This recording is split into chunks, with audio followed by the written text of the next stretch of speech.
को कैसे ज्ञात हुआ कि ये ही आपके सदगुरुदेव हैं? तो हरिवंश महाप्रभु के मंदिर में हम थे, तो गोसाई जी ने कहा बाबा सुनो, हमारे संप्रदाय में एक सहचरी भाव के सिद्ध महापुरुष हैं, आप जानते हो? तुम कहा नहीं महाराज जी, हम किसी को नहीं जानते। तो उस समय गुरुदेव भगवान मदन टेर के सामने लाडली कुंज था, उसमें रहते थे। तो कहा कि आप वहां जाना। हमारा कोई आकर्षण नहीं हुआ सुन के। जी, हम हर बात भगवान पे छोड़ देते थे कि अगर आपको मिलाना है तो मेरे अंदर प्रेरणा करो। हम ऐसे किसी संत से मिलने नहीं जाते। ये भी अपनी कुटिया आए तो एक ब्रजवासी थे, उनका दंडोत बाबा, तो बहुत जोर के महात्मा है बाबा, वृंदावन की चरम सीमा के रस में उपासना में डूबे हुए ये मदन टेर के सामने आप कभी मिलो। ये बात तो गोस्वामी जी ने भी कही, ये बात इन्होंने भी कही। हमका तीसरी बात रही कि हमारे अंदर आ जाए कि मैं मिलूं। 4 शाम के बजे होंगे कि हाहाकार मच गया, मतलब एकदम व्याकुलता का, मुझे मिलना ही मिलना है, मिलना ही मिलना है। पहुंचे, दरवाजा खटखटाया, आधा घंटा तक खटखटाते रहे, अंदर से बंद था। आधा घंटा बाद पादुका की आवाज आई। देख, पहली सीन में बिक गए।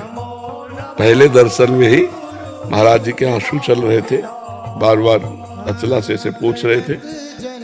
ये देखा कि अरे गजब। अब देखते ही कि इसने उच्च कोटि प्रेम की अवस्था। महाराज जी ने ऐसे देखा, सन्यासी वेश हमारा, लाल व भगवा वस्त्र, त्रिपुंड लगाए। बोले नहीं उनका, आप जाइए फिर कभी आना। ऐसे इशारे से उनका, नहीं महाराज मैं जी नहीं पाऊंगा, मुझे एक क्षण चाह दीजिए, 1 मिनट दे दीजिए,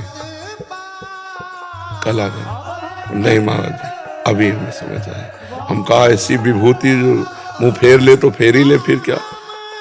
जाके अपने आसन में बैठा ला। हमारा कोई गुरु भाव तो था नहीं, तो महाराज जी के आसन में एक संत को जैसे बैठालते, वहां बैठते ही हमें रोना शुरू। क्यों रोना हमें खुद पता नहीं। ये तो परमाणु है महाराज जी के। महाराज जी, मैं प्रिया प्रीतम की उपासना करना चाहता हूँ, लेकिन सन्यासी हूँ, अहम ब्रह्मास्मि की उपासना है, कैसे आगे बढ़ूं, क्या करूं, मुझे कुछ समझ में नहीं आता। महाराज जी ने ऐसे 3 अंगुली पकड़ी, सब ठीक हो गया, सब ठीक हो गया। बस जिस दिन से पकड़ा उस दिन से निहाल कर दिया, उस दिन से निहाल।